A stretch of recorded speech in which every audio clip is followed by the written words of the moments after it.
My name is Randi Rubenstein, and welcome to the Mastermind Parenting Podcast. At Mastermind Parenting, we're on a mission to support strong-willed kids and the families that love them. Hello, hello. Welcome to this week's episode, all about sneaky perfectionism. That's what I'm calling it, sneaky perfectionism.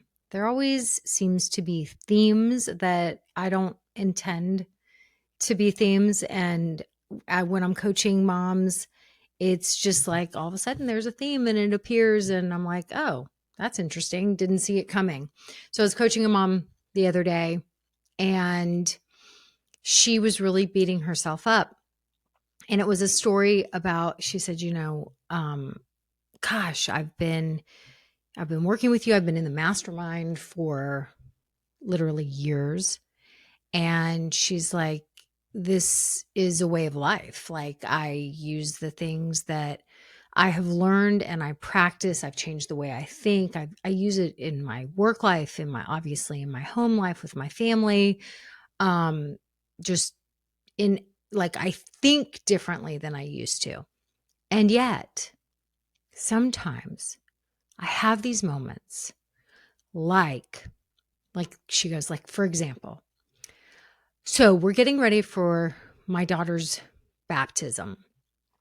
I don't know how baptisms work. Apparently, I always thought babies got baptized, but her daughter is, I think, in second or third grade. And so they're preparing for this big baptism weekend, and they had all this family coming in town. And this is a mom who has a really big, she works outside the home and she has a really big career and she just juggles a lot. Okay. She just juggles a lot. And she's amazing. Like, she is really, like, she is unbelievable. I know, because a lot of people come to me who she has been a mentor for them. And she's been very generous over the years. Like, she gives talks she works for this big oil and gas company, and she gives these big talks, and sometimes she'll even mention me and like my parent coach, and she's this big business exec. So love her.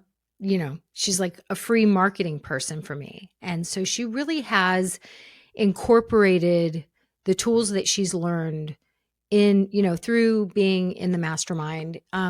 She's incorporated them into all these different areas of her life. And so she says, well, so we're preparing for this whole baptism, and we've got all this family coming in from out of town, and I was running errands. She goes, I was actually having fun, like picking up some knickknacks for the house and just like getting the house ready. And I walk in, and my daughter's got she decided that day was a good day to like be working on a slime project. And there's just like slime all over the table, slime everywhere. And she said, and I just like lost it and just like had a little bit of a hissy fit about it. And I said, okay. And I said, so what's the problem? And she's like, why am I having hissy fits about, like, I know, big deal, little deal. This is a little deal. Why am I having a hissy fit? I just had this lovely day. I'm picking up the knickknacks. I walk in, everybody's happy, and I have to have a hissy fit about there being slime all over the table. Like, what is wrong with me?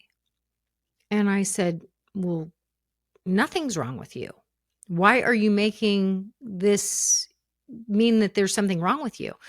And so as we got, as I coached her through this, the thing that was really the pain point was I shouldn't be having hissy fit moments. I call them bratty little baby moments. And what I said to her is, I'm like, when I say it's messy being a human, for little humans, for big humans, like all of us, we're all going to have bratty little baby moments. I said, I have them all the time. I would argue that my husband has them even more than I do. He might argue that I have them more than he does. We all have bratty little baby moments, right? When we have this vision for how the weekend's going to go, the baptism weekend's going to go, and we're out and we're picking up knickknacks so the house looks perfect. And then we walk in and there's freaking slime all over the table and we have a bratty little baby moment. Why? I don't know. Because you're human. But she was beating herself up that she shouldn't ever have bratty little baby moments. And I said, I think this is sneaky perfectionism. And she said, whenever you like, she goes, whenever you say perfectionism, she's like, I bristle inside because I do not consider myself to be a perfectionist. I work with a lot of perfectionists. I'm a lawyer by training, and I kind of pride myself on being not, like I can dot all my I's and cross all my T's and focus on all the details, but I really don't. Like I'm a big picture thinker. I really kind of pride myself on that. I really don't think of myself as a perfectionist. And I said, yeah, perfectionism can be sneaky. Like here you are beating yourself up for a bratty little baby moment that you should be a perfect human. You should be a perfect parent. You should never have bratty little baby moments, right? It's like when I know what to do, why am I still yelling at my kids sometimes? And it's like, I don't know, because you were feeling dysregulated in your body. Maybe you got a shitty night of sleep. Maybe you were hungry. We're all going to have these moments. It's just like, it's like whenever I've heard Michaeline talk about when she was doing all the research for Hunt Gather Parent, and she was with the Inuit community in Alaska, and like her daughter was, I don't know, having a bratty little baby moment about something, as 3-year-olds do, because they live in their emotional brain. So they have them a lot. And she was having kind of a bratty little baby moment as an adult in return, because like they were out, they were in public, her daughter's having, I mean, we've all been there, right? And you feel like people are judging you. But the Inuit community understands that 3-year-olds have lots of bratty little baby moments. They don't have a problem with that. They're like, of course, right? But when big people respond in the bratty little baby ways, the Inuit people are like, really? Like, isn't this just to be expected? And so Michaeline could tell maybe she was feeling a little bit judged, or she was judging herself. And I think the thing that helps us to have less bratty little baby moments is when we start to understand sometimes you're just going to have them. Maybe if when we were 3, our families and communities understood, of course, 3-year-olds are going to have lots of these moments. And if we didn't have some kind of shame living in our bodies for when we had those moments when we were little kids, and the big people just sort of, shepherded us through them without making them into a big deal, right? Maybe if we didn't carry shame within us for those bratty little baby moments when we were little, maybe we wouldn't have as many of them when we're bigger. And so I think when we start to show up for ourselves in that way, and what it would look like for the mom I was just talking about is, oh, I had a bratty little baby moment. Yeah, I've got a lot of pressure on me. I'm trying to, I had a very full week. I got a lot going on with work, and now I know we're going to be hosting all these people coming in town next weekend. And we've been, this baptism is a big deal. And there's, this is a big memory we're making. It's a big ritual within our family, and it feels pretty important. And so I'm putting a lot of pressure on myself, and I was the tea kettle, and I erupted and I needed to blow off steam, and that happened. It doesn't make me a bad mom, a bad parent, a bad person. I don't have to be a perfect parent, a perfect person.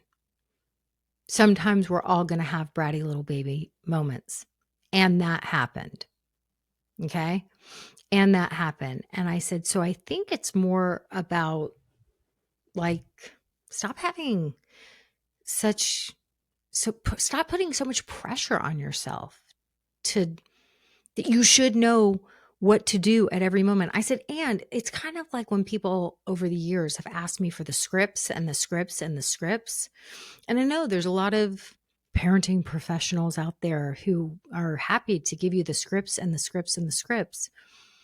And I'm like, but you're not going to remember the scripts when you're in a bratty little baby moment, which you're going to be sometimes. You're not going to remember any of those scripts, right? So what if instead of thinking that we need to robotically memorize scripts, what if we just start to bring a little curiosity after a bratty little baby moment and start looking at, what brought that on? What brought that up? And that's what I coached this mom through, and that's what we got to. And we got to something pretty deep. We got to something pretty deep that had to do with her growing up as an only child with a single mom. And she's like, at the end, she's like, who knew we were going to get there? And I was like, yeah, but if you had just been stuck in beating yourself up, that you should know how to show up as a perfect parent and a perfect person because you've been here studying for so many years and you didn't give yourself a little bit of a hall pass. Oh, I had a human bratty little baby moment. Okay, that happened, right? If you hadn't come here for some support so we could maybe look at what was going on and get to the root of what led to the bratty little baby moment, we wouldn't have been able to connect all these dots. And so I don't think we're able to get there unless we start to release all that pressure, right? Just because you've been listening to podcasts like this and maybe reading lots of books and maybe watching lots of social media clips and trying to memorize all the ways you can show up as a perfect parent until you start to realize like that is not going to help you show up perfectly. You're still going to have the human moments. And it's really more about that surrender of, okay, and that happened. One of my favorite things, one of my favorite tools that I would love for y'all to put in your toolbox is, I call it my curious puppy. What was going on there? What was really coming up for me there? If we can bring a teeny tiny bit of curiosity, well, then we can get to what led to the bratty little baby moment. And we can start to connect some dots. And when we start to connect the dots out of those moments, we have less of those moments in the future. Doesn't mean we're never going to have those bratty little baby moments. I don't know. I still have them. They make for great stories, right? I mean, they make me laugh after the fact. So after her coaching lots of the moms in my groups on all of the different threads that we communicate on, they all started sharing that they had sneaky perfectionism. And it was interesting because it looked different for different moms. So one of the moms left this message and several other moms said that this really nailed it for them. So I thought I would share this with all of you. She said, I totally relate to bristling when Randi mentions perfectionism. She said, for me, it's more of I'm not good enough to be a perfectionist. And I'm realizing that it's not that I feel I have to be perfect consciously. It's that I beat myself up brutally when things don't go the way I anticipated. And then I blame and shame myself subconsciously, right? The invisible way she blames and shames herself. And then it makes me irritated and mad. And that is perfectionism. Now, let me say, the invisible blaming and shaming might look like all of a sudden binge eating, just you find yourself in your pantry and you're binge eating like handfuls of cookies, or, you had made a commitment that you weren't going to drink a bottle of wine every night and you haven't been drinking for a couple of weeks. And then you find yourself pouring yourself, that third glass of wine. So sometimes the blaming and shaming is we fall into certain over behaviors that we're not sure how we got there. And usually I think that all can be connected. So it's just something to bring your little curious puppy, in, instead of, what is wrong with me? Why do I do that? I said I wasn't going to eat all that, or I was not going to drink all that. And instead of staying in the blame and shame, bringing that curious puppy to what was really going on? What was underneath that? Okay. So she says, so it makes me irritated and mad, and that is perfectionism, right? Beating herself up brutally when things don't go the way she anticipated. She blames herself. It's all my fault. I should know better. I've been here learning for years. What is wrong with me? You talk to yourself in those ways that you would never talk to someone you love. She says, so I'm really trying to notice and embrace my human moments. And when I feel my inner bully part beating me up and being judgmental, I'm going to try and recognize it for what it is and have compassion for myself. I might need to develop a mantra around it, like, see, Randi, I'm not a perfectionist. So she said, I was like, I'll take the hit. You can blame me. So like when I say, I think it's sneaky perfectionism, all these moms were like, it makes them bristle. They're like, I'm not a perfectionist. I'm not one of those people. But then they realize thinking that you are never allowed to have bratty little baby moments, thinking that you need to be a perfect parent and memorize the script and you've been studying and you know what to do. And then having those human moments when you don't do it and feeling like, it's like shame on you. You should know better. That is sneaky perfectionism. So I don't know who else feels like this was the message that you needed today, but apparently lots of my masterminders have needed this message this week, and this has been our conversation. So I thought I would share it with you here. And maybe we need to start a movement of embracing our inner bratty little baby selves, because sometimes we just are going to be that way. And it, what we resist persists, as they say. So the more we shame and blame ourselves for that, rather than, that happened, what was really going on? What was coming up for me, right? Bringing some of that curious puppiness to the mix, I think helps us to have way less of these moments. And when those moments arise, maybe we can even just bring a little humor to it afterwards. We were laughing on the call with the mom who had the bratty little baby moment about the slime. She was definitely laughing about it at the end of it.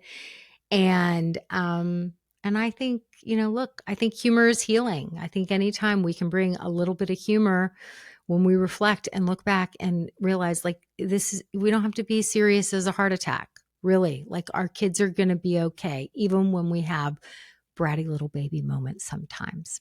So that's what I've got for you all this week. And yeah, have a great one. Bye. Thanks for listening today, guys. I hope you picked up some tips, tools, maybe some baby steps for creating more balance and boundaries in your life. And I just wanted to let you know, if you want to continue moving the needle forward in creating this for yourself, having a happier household, I want you to go to my website and check out mastermindparenting.com. We have 3 beginning programs, and if you need some accountability and more support, then please look for the one that would be a good fit for you. And as always, we're on all the social channels under Mastermind Parenting. On Instagram, it's mastermind_parenting. And, periodically I do pop up on different Instagram lives, Facebook lives, where I give you teaching and coaching, and I love engaging with you live to help you help your strong-willed kids so that they can feel better, because when they feel better, they do better. And I love, love, love getting to know you guys. So thanks for listening. If you like this podcast, please don't forget to subscribe, rate, and review. Super, super appreciative.